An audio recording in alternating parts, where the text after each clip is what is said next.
The ghost ship Octavius, 1761, Greenland. They say the Arctic keeps its secrets well, and among its coldest, darkest legends is the tale of the Octavius.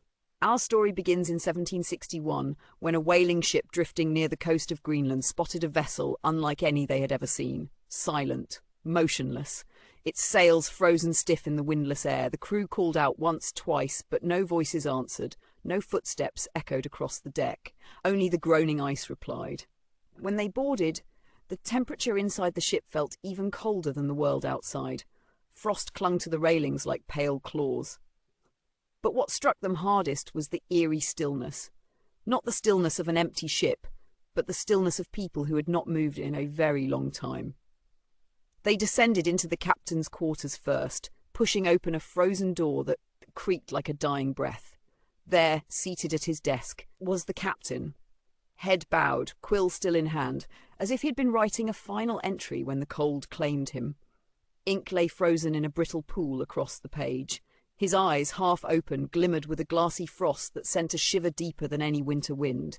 Room by room, the crew of the whaling ship found more figures. Men at their posts, hands on ropes, fingers curled around tools, frozen mid-task. It was as though time itself had stopped aboard the Octavius, capturing every soul in a single, terrible moment. But the strangest discovery of all was the captain's log.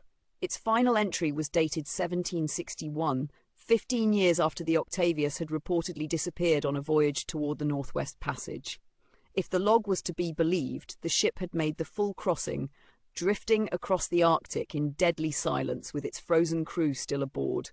No one could explain how the ship had survived so long in the ice. No one could explain how the crew died so suddenly, so completely, without a struggle.